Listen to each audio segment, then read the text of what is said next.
Ushbu loyiha Baliqchi Xalbank filiali hamkorligida amalga oshirilmoqda.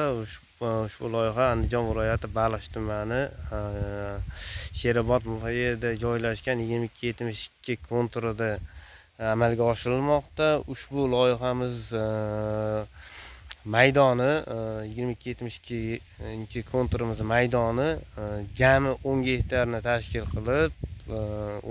tashkil qilib, uzunligi 750 metr, uzunligi, eni esa 150 metrda tashkil qiladi. Hozirda kartoshka hosilimizni yetishtirishda keraklicha bilim ko'nikmalari mavjud bo'lib, ushbu konturimizda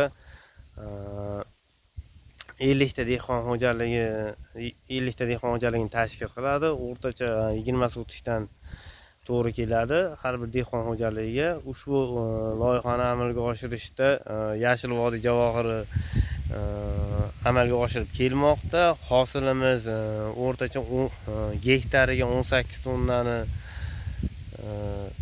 kutmoqdamiz.